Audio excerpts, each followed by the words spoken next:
都注意点脚底下啊。小王，去那边看看，有没有作案工具，再查查啊。好的，报告。进来了。到那边录一下。是。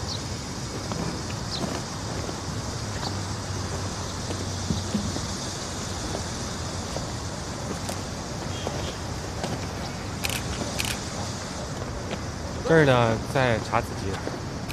球队，球队。是这样的，昨天下过暴雨，现场没留下太多线索。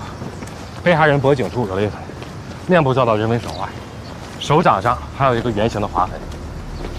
不过现场没找到作案工具，具体死因只等尸检报告。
准备做卢米诺实验。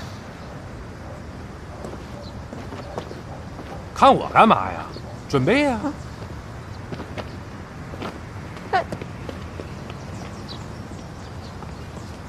球队，这次的报案人是狗。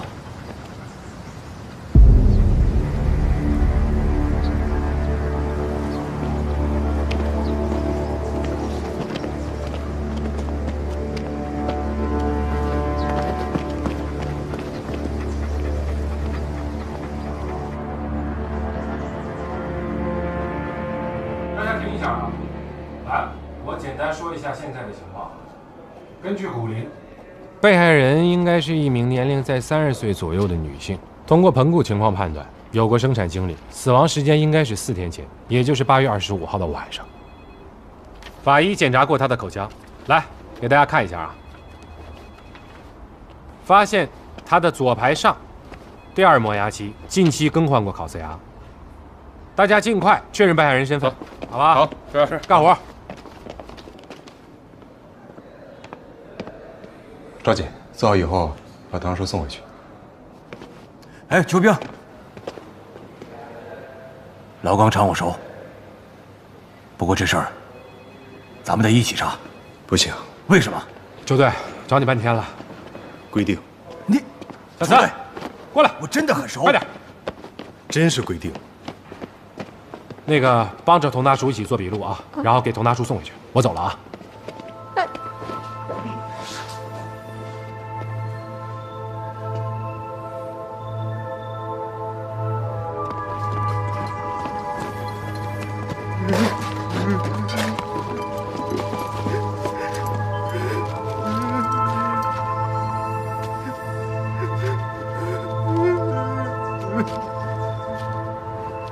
你先让开。不好意思，不好意思。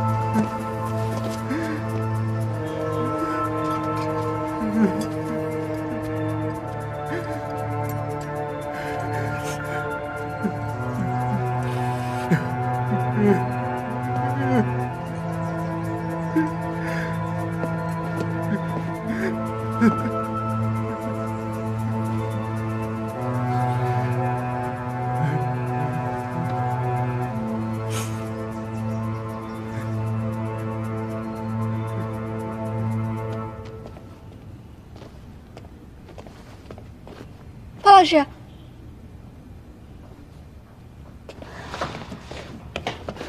包老师，佟大叔口供我录完了，知道了。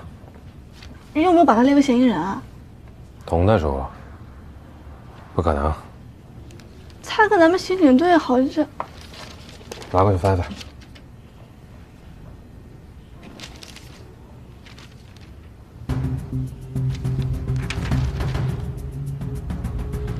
这这起案子715奸杀案的被害者叫童瑶，这是球队来刑警大队接的第一个命案。当年这个案子也发生在老钢厂，童瑶被发现的时候，火警处也有备案，法医给的结果是死亡原因机械性窒息。啊，这是10年前在案发现场找到的唯一线索。清班里检测出了人类免疫缺陷病毒。我记得当时球队比对了全城的血液病患者，但是一无所获。这10年里，他一直在查，可案件毫无进展。打我进警队那天起，只要有相似的案件，他都得把童瑶的案子再翻出来。童大叔就是童瑶的父亲。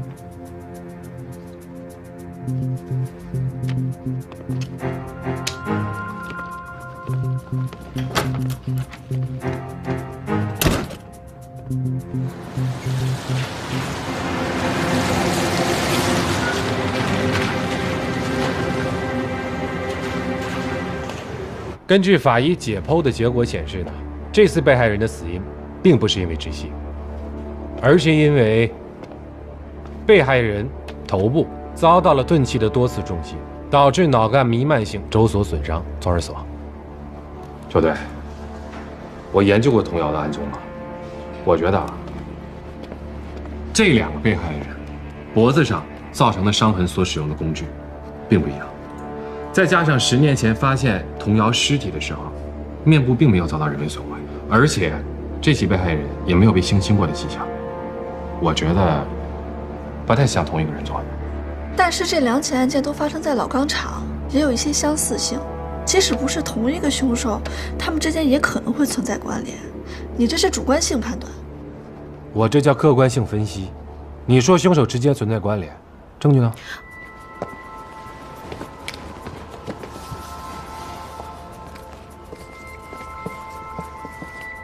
？10年。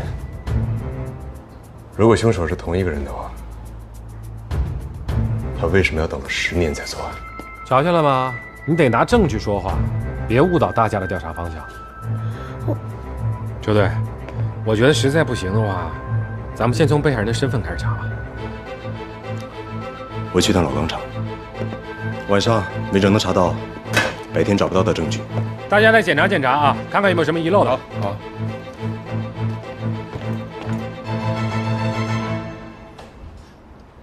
先来了，去不去现场？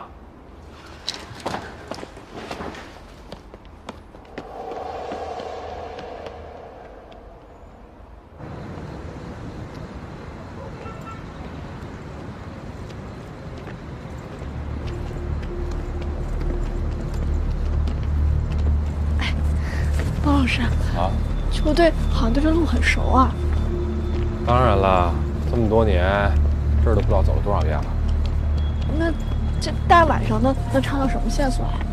根据尸检，被害人脚底有多处玻璃造成伤口划痕。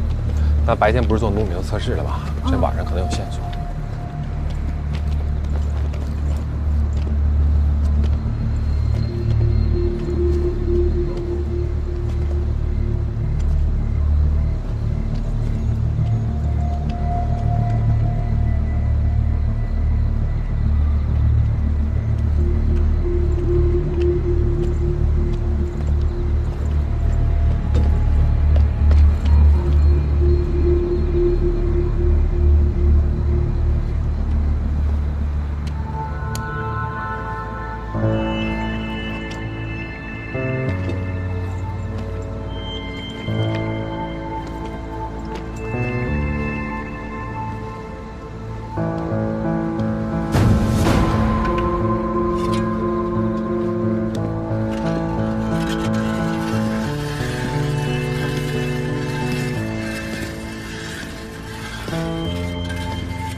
周队，要不要通知技术科？这个有可能是作案工具。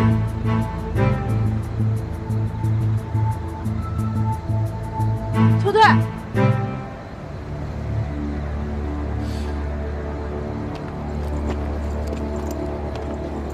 血液痕迹到这里就没有了。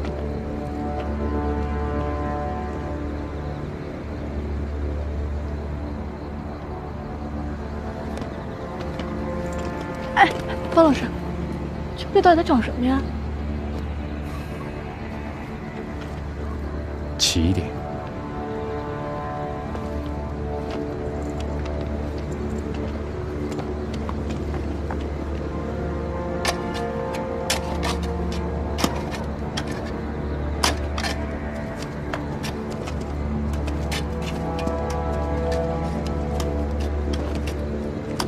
关小守队。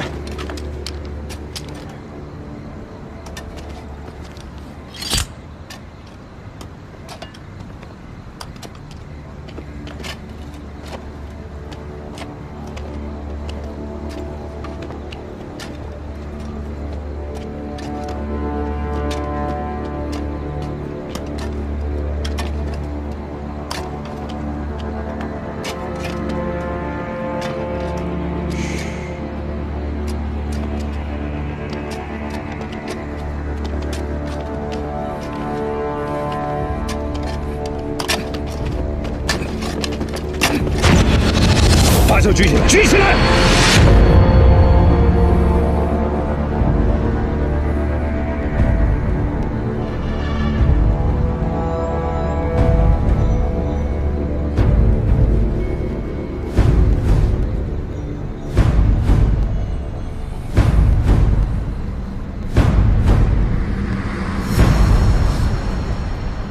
佟大叔。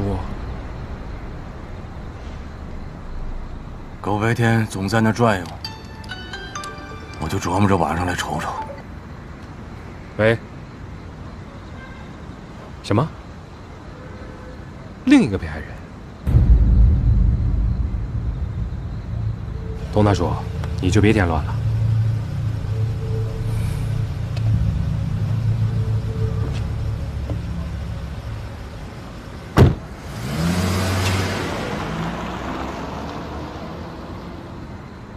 老于氏的门呢，从外面锁着。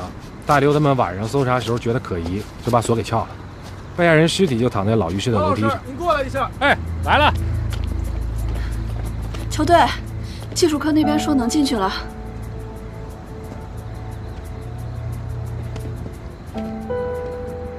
球队，我们在附近呢发现了新的线索。第二被害人脖子上也有勒痕，死亡时间根据法医判断就在昨天。佟大叔。 你不是让带回分局了吗？这里以前是钢厂的男浴室，1楼更衣室，2楼是零件。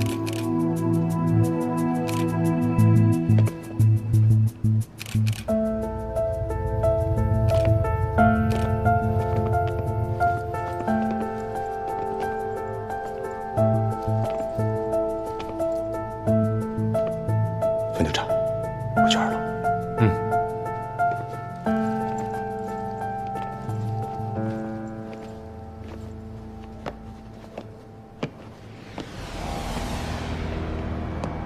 队长，哎，队长，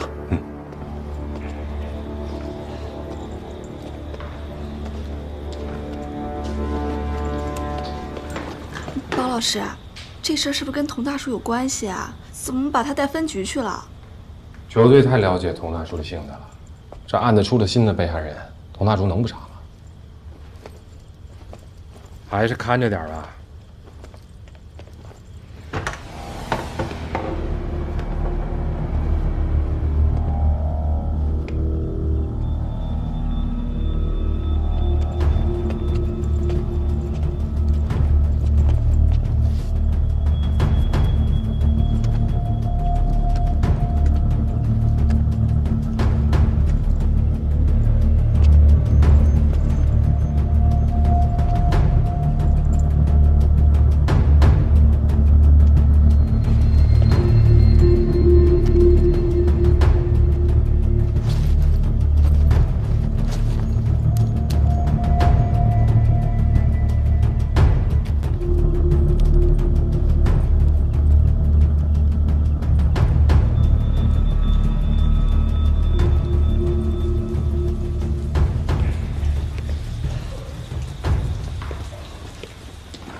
根据现场留下的2组脚印，你的步伐很慢，并没有追赶受害人，因为你事先反锁了出口。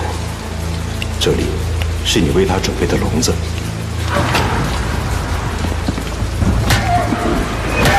你在折磨他，可你却在享受这个过程。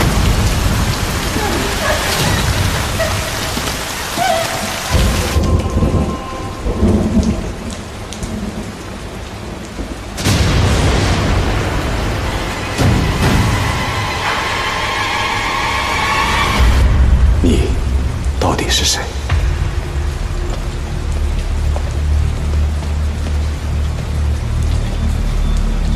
包老师，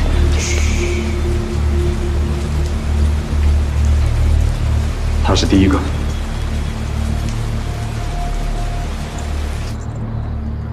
白天发现的第一被害人死于4天前，第二被害人的死亡时间呢是昨天。现场发现的石块，通过对上面残余血迹的检验，可以确定是造成第一被害人死亡的凶器。而杀害第2名被害人所用的工具是铁锹。第2被害人死前曾被铁锹多次重击面部，凶手这一次提前准备了作案工具。根据铁锹重击被害人面部的次数，证明他开始享受杀人的过程。我们找到的第2被害人是凶手改变杀人手法后的第1个猎物。这样吧，大家辛苦一点，抓紧时间查清2个被害人的身份。搜查队继续搜索，干活吧。好。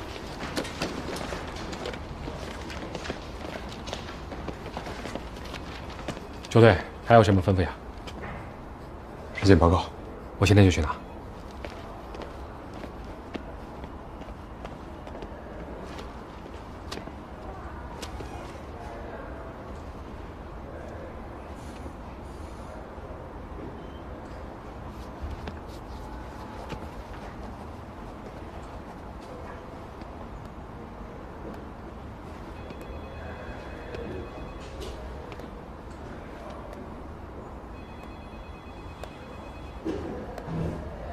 血迹。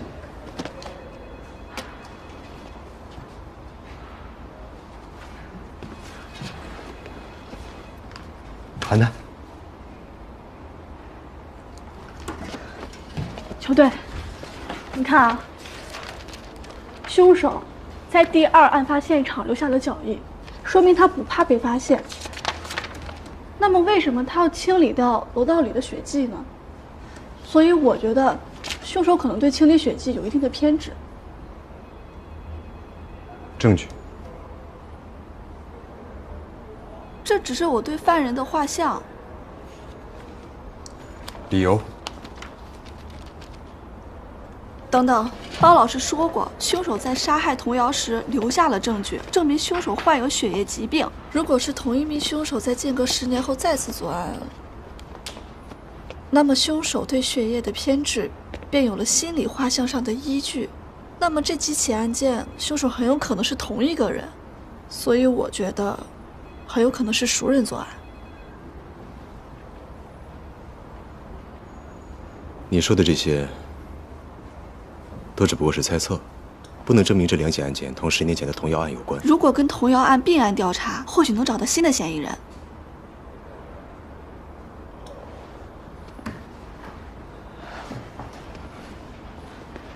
跟我来。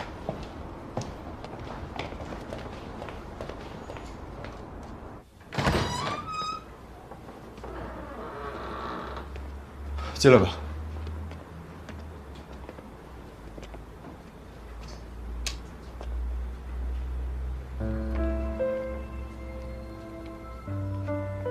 我也想这两起案子跟10年前的案子有关。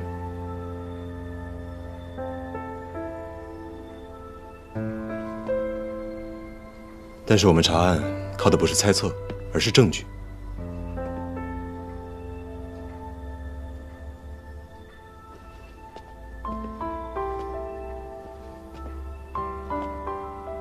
我问过童瑶所有认识的和可能认识的人，我做过所有你做过的和没做过的猜测，但猜测找不到嫌疑人，证据可以。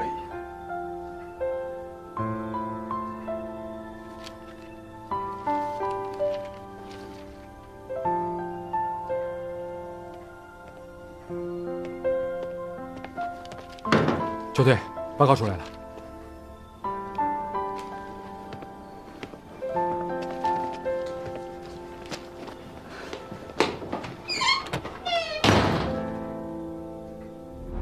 废楼里提取到的鞋码是42码的，大门上的铜锁没有检测到指纹，不过我们在第二被害人的身体里检测到了乙醚的残留，还有，技术科对2楼更衣间被烧毁的物品进行了小部分还原。除了女性的物品之外，还有一个被烧毁的标签。技术科在标签上提取到了2组残留的血液痕迹，正在同数据库进行比对。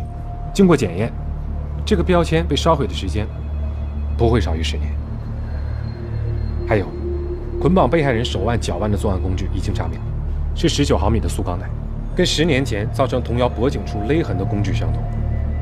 或许这2起案子真的跟童瑶案有关。2名被害人的身份还在查。要快！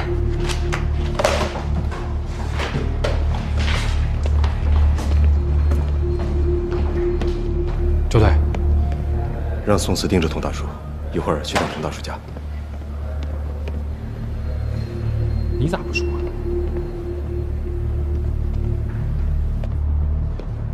宋警官，到。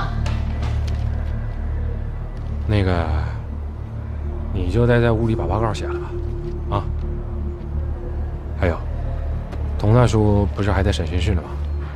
拿着我的饭卡去食堂给他打点饭，要1份糖醋里脊，1份饭。如果他问的话，你就说球队给他买的啊，跟他说一声，搞一会儿我给他带过去。知道了。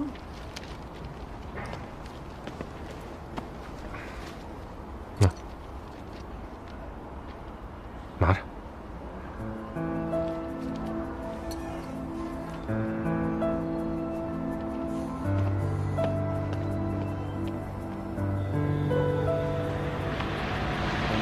咱们过来找什么？ 10年前可能被我忽略的线索。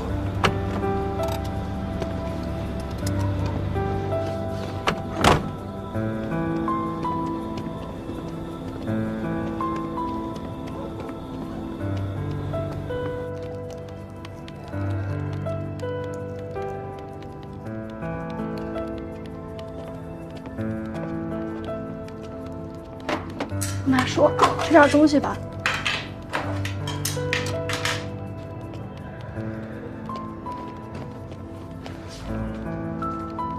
糖醋里脊，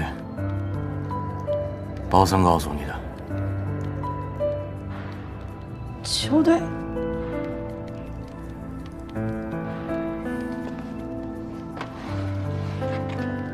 包森每次给我打饭，也这么说。球兵什么样子，我会不清楚。不吃。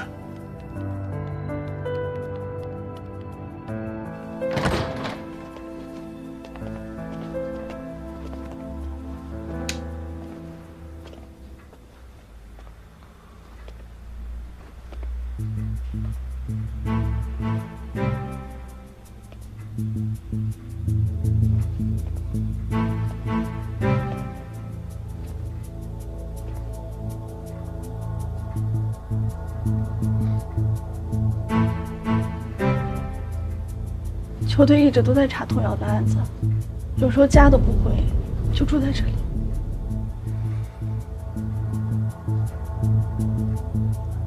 没有抓到人，说这些有什么用？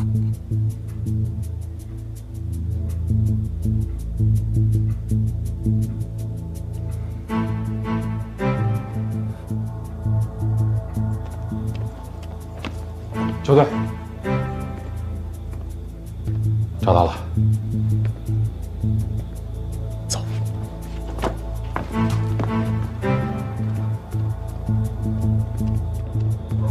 身份都确认了，第一被害人叫赵杰，市医院的护士，女儿刚满1岁。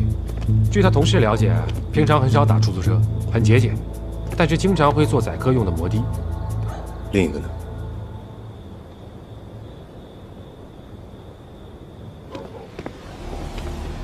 第二被害人武翩翩，返校大学生，案发当天刚刚从老家返回到槟城，已经问过他家属了。他妈妈说，当天被害人抱怨过槟城下雨，不太好打车，所以初步可以断定，2个被害人应该都是乘坐交通工具时遇害。但是有一点，赵杰是感染科的护士。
你不是要帮忙吗？现在机会来了。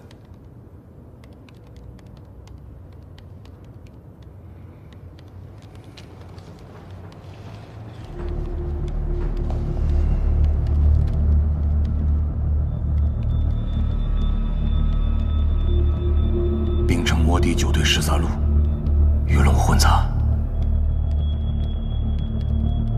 说吧，需要我做什么？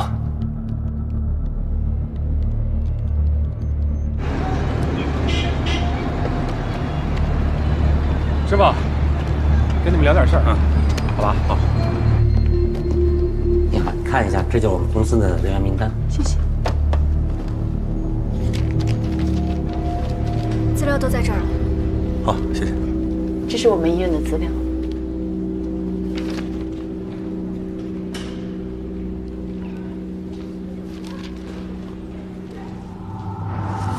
我现在在这个骊山路这边。已经没有车了，我等了半天，1辆车都没有。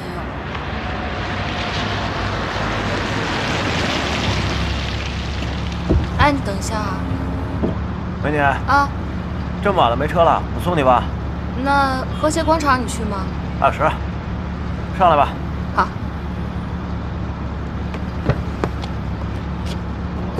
走吧。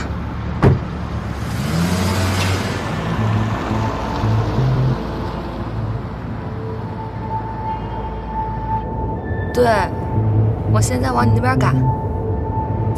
对啊，那你一会儿想吃什么？好，拜。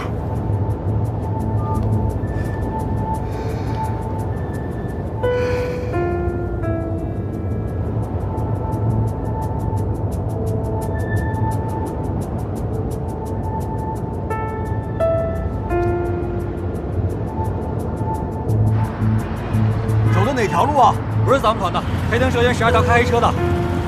通知几个队长，我带3队先过去。好。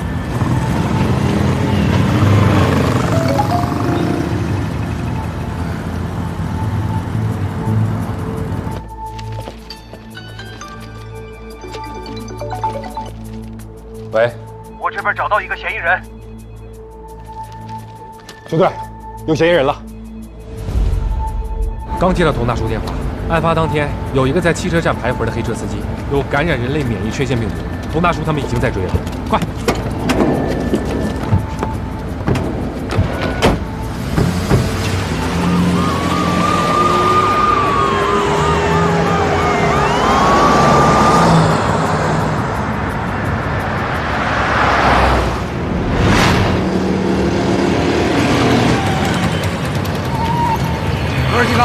们接着追啊！好，这边这几个跟着我来，咱们抄近路，走。好，走。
不能停！你把车门给我打开！不能开！我现在停车，他们就会拦下我。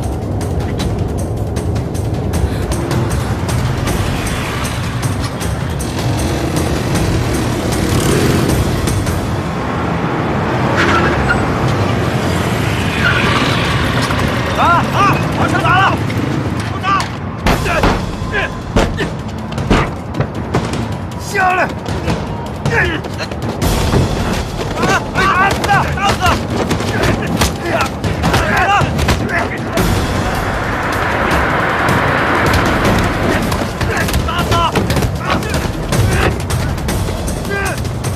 住手！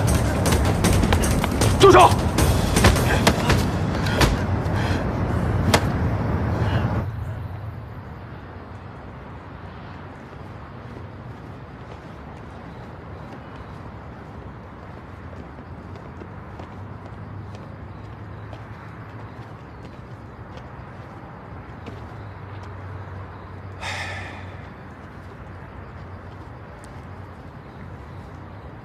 车我帮你送修理厂了，钱我也已经付过了。卖了吧，我有病的事情，知道的人不多。滨城摩的9队13路，黑灯蛇运12条，上百号人，全都知道了。这地儿我是没法混了。唉，没事儿。换个地儿继续活呗，走了。我送送你。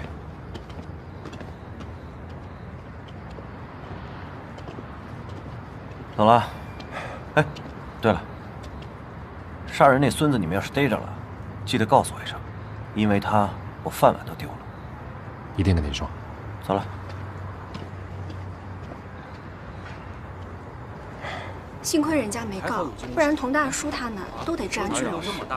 谁说不是呢？你说帮忙查案，也不至于打了。真不如咱们自己问了。这摩的9队13路还不够添乱的。这案子到现在还没定，你说怎么回事？我觉得球队调查方向是不是有问题？会不会这2起案子不是同一个凶手啊？不能吧？这不到现在一个都没找到啊！那你看这2个案子的线索，我觉得吧，就是调查的方向有问题，肯定有问题。干嘛呢？案子不用查了，啊？没有嫌疑人就去调监控录像，再不行去汽车站和医院问问工作人员。该干嘛干嘛，干活去。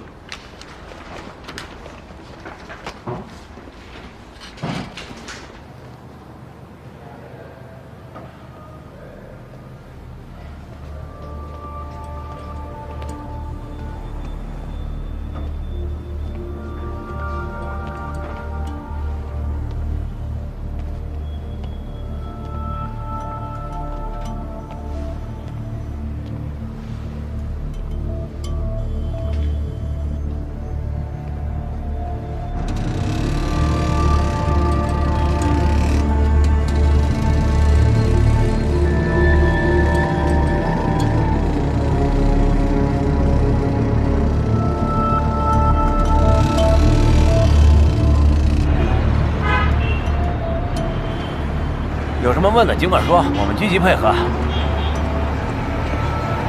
25号和31号的晚上，你在车站接过人吗？接过一20多岁小伙子，上来就问我冰城有什么好一点的洗浴，说白了就是想玩点。31号晚上呢？31号接了一40多岁女的。记得这么清楚？配合机关也不一会两回了，公安机关，我们这是司机职业道德。哎，宋警官，介绍一下，这是林楠，我们夜班司机。夜班？对，夜班司机。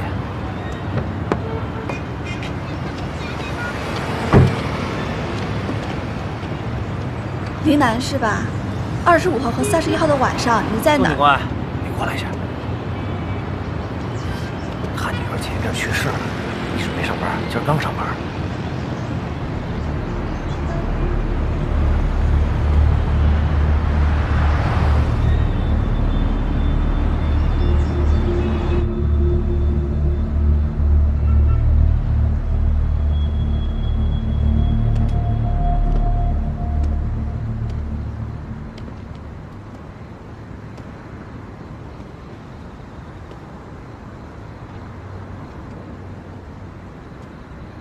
出兵！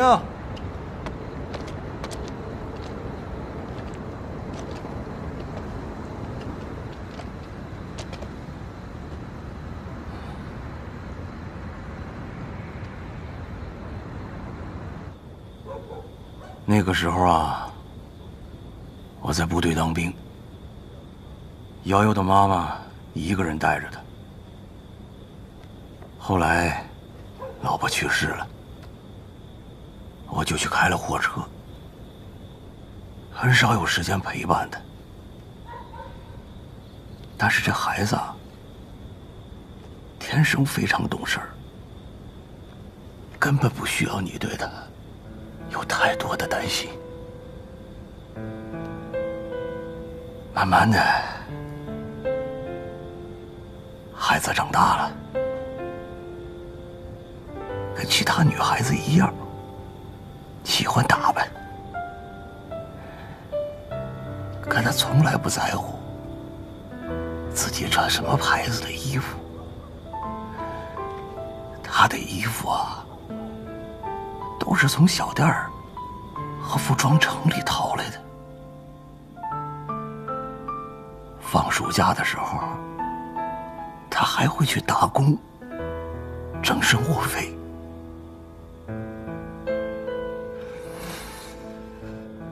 我是童瑶的父亲，无论我做什么，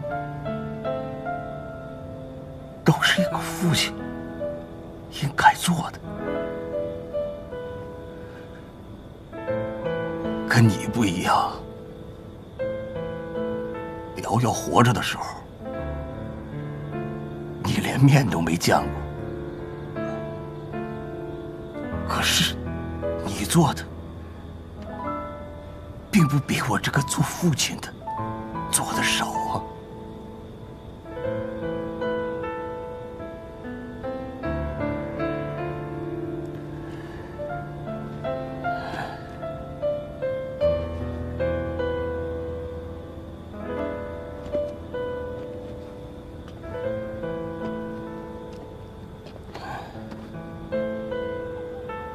有句话呀，说起来腻味，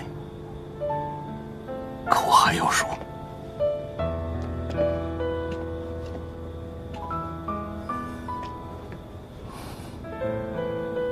邱兵，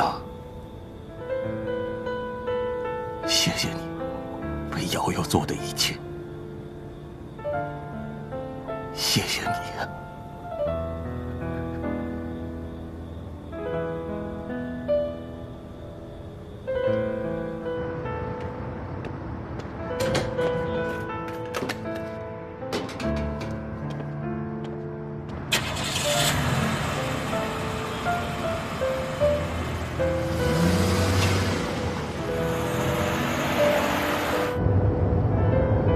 小孙啊，帮我查点事儿。嫌疑人有可能是上了年纪的男性出租车司机，单身独居。知道了。这样的中年男人平时老实不了，你你去找几名女司机了解一下情况啊。我先做一下摸排。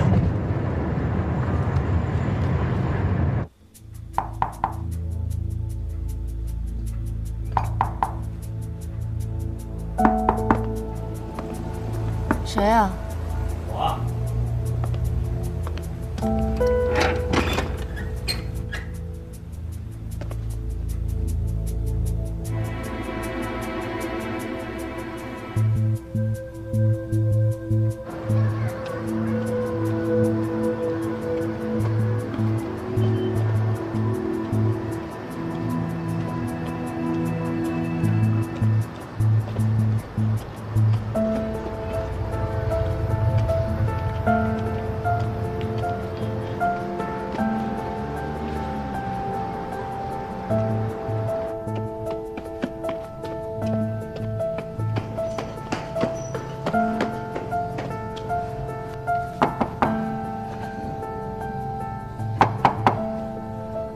有人吗？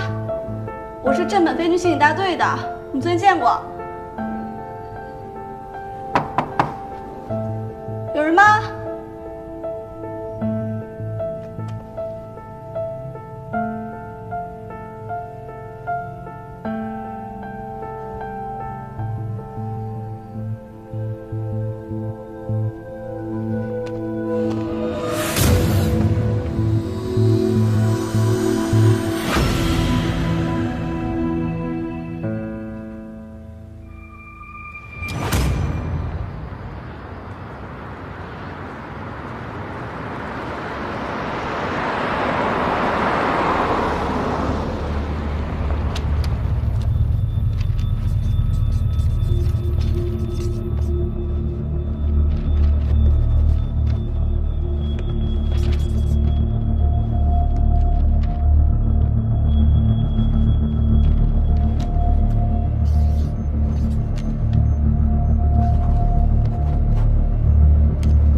到底遗漏了什么？在童瑶的案发现场发现了经斑，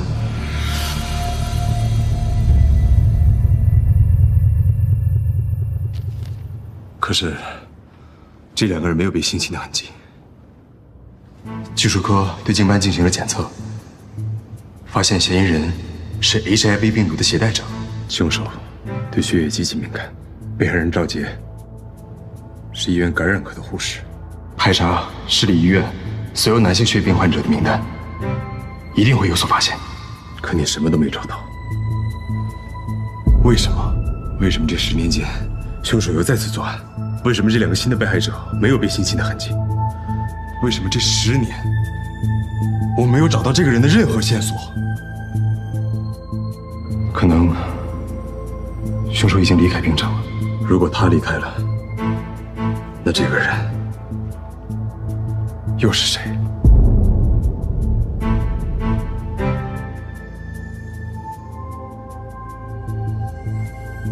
当时的凶手不止一个。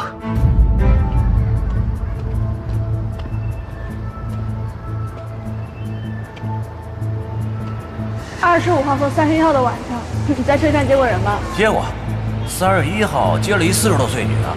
记得这么清楚？配合机关也不一回两回了。嫌疑人有可能是上了年纪的男性出租车司机，单身独居。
有人吗？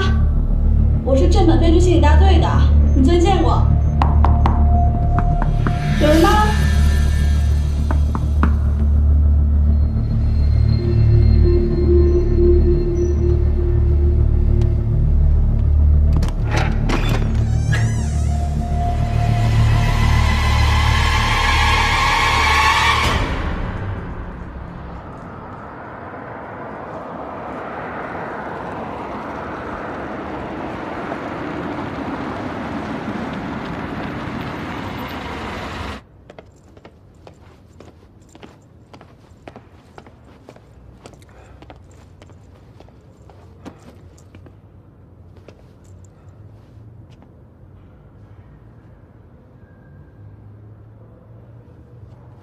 包子，啊，帮我看看。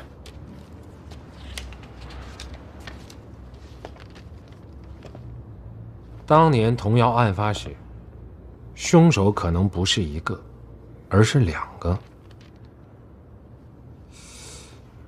强奸童谣的是一名携带人类免疫缺陷病毒的男性患者，外地人。周队，你的意思是说，另一名凶手虽然也对血液敏感，但不代表他就是病人，他很有可能同病人一起生活，对吧？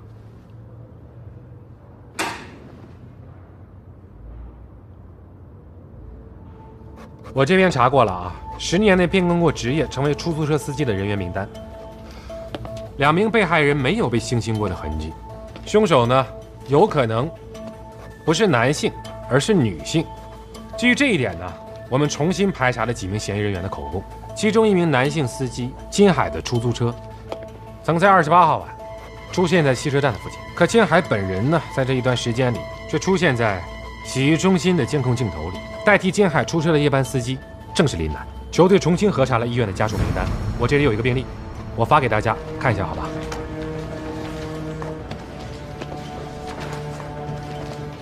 球队，这个女孩子叫林欣欣，半个月前在感染科去世，当时照顾她的就是赵姐。我们已经将林欣欣的血液样本与童谣案现场发现的精斑 DNA 进行过对比，结果是吻合的。还有，经过现场调查，林欣欣的母亲林楠也是一名出租车司机。10年前，她跟她的老公吕白在服装城做了一个服装店，而且当时他们居住的地方就在老钢厂附近。不过现在吕白下落不明。他的衣服啊，都是从小店儿和服装城里淘来的。吕白没有在槟城市接受过身体检查，我们是在吕白老家的数据库里找到了他的血液检查报告。根据林欣欣的出生日期分析，童谣遇害时，林楠应该已经有了5个月的身孕。之前我们在老浴场找到的服装标签上面的2组血迹已经证实，一组属于童谣，另一组同林欣欣和当年案发现场的精斑 DNA 比对吻合。现在可以初步还原当时的案发现场。吕白经营服装店时认识了童谣。根据在被害人武翩翩案发现场发现那个10年前的衣服标签，我们可以肯定，吕白是以让童谣去库房试衣服的方式，将童谣诱骗到了库房，然后实施了强奸，不想却被自己怀孕的妻子林楠发现。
吕白现在可能已经遇害，因为林楠是不会允许自己的女儿还没出生，就有一个强奸犯的父亲。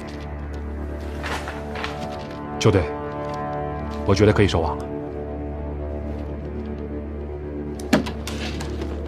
发布通缉令，全城搜捕林楠。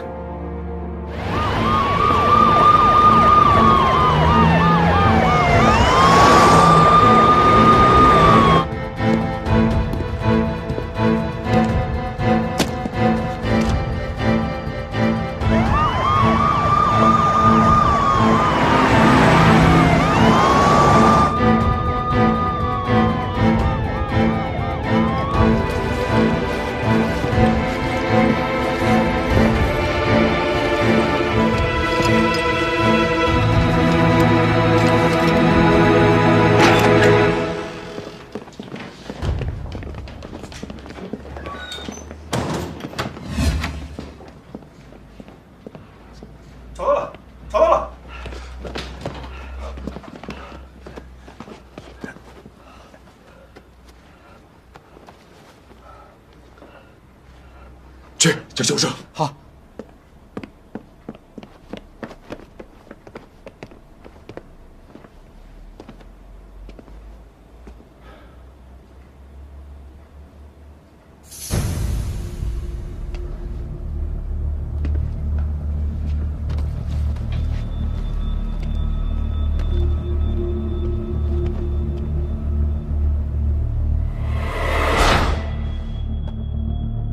血迹，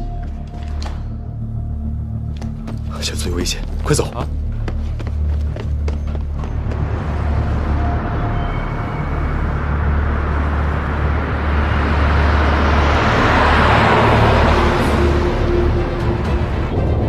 各单位注意！各单位注意！现在寻找一辆车号为 AR2317的出租车，出租车司机为女性，车上有人质。我再说一遍，车上有人质。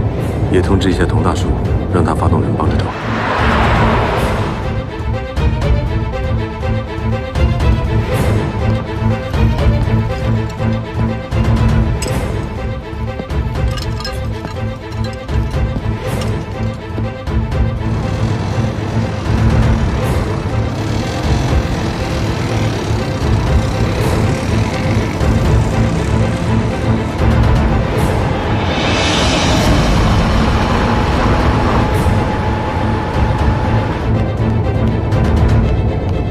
经过现场调查，林欣欣的母亲林楠也是一名出租车司机。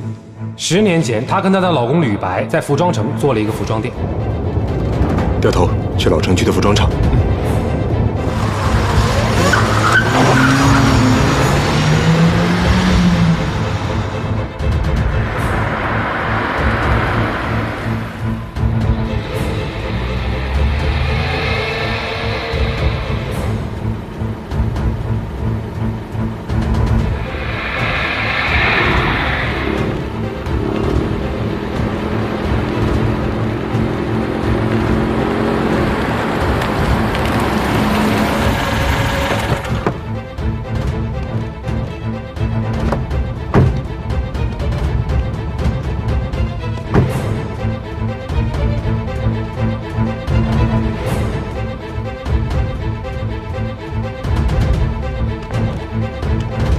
通知兄弟们。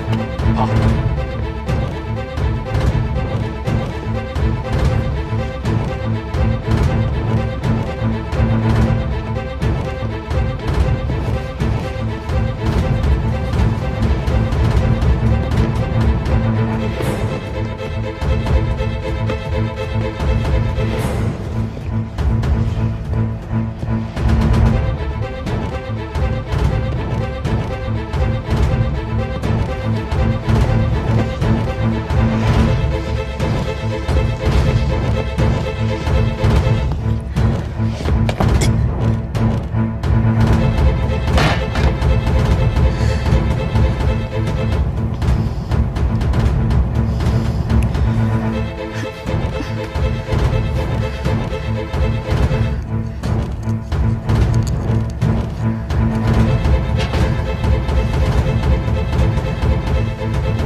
别动！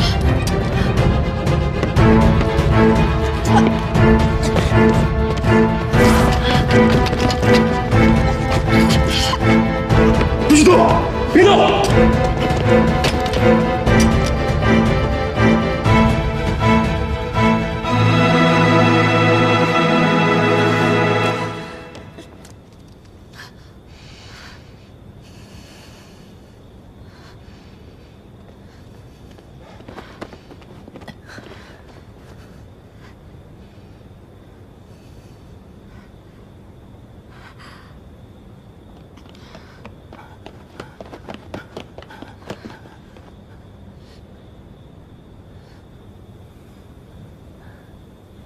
我女儿很乖的，她什么都没做错。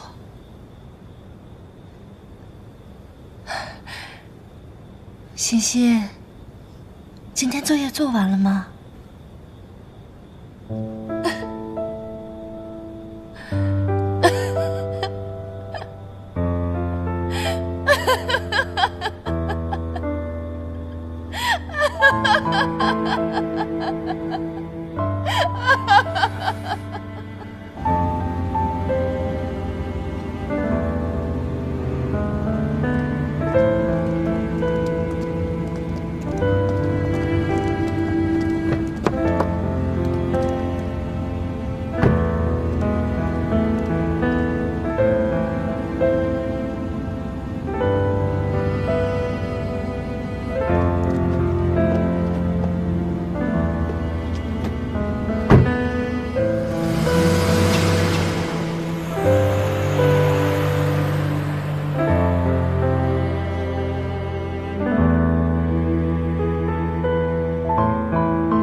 拿走吧。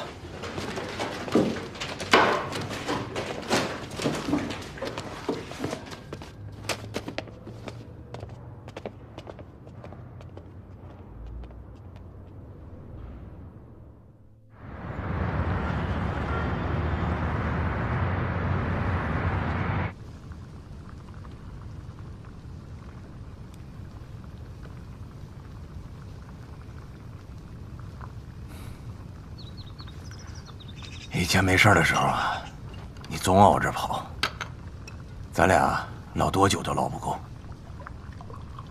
哎呀，这是有几年没在一起吃饭了。3年了。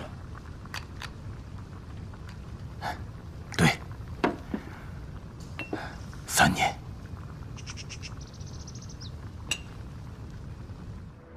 市公安部门近期侦破了一起恶性连环杀人案，警方围绕现场进行勘查，结合调查情况，对作案过程及案犯特征进行了准确刻画和现场重建，最终抓获犯人林某。根据公安部门调查，竟然发现林某与一桩10年前未能破获的悬案有关。在确凿的证据面前，林某交代了案发的全部经过，现林某已被警方移送检察机关，不日起将被提起公诉。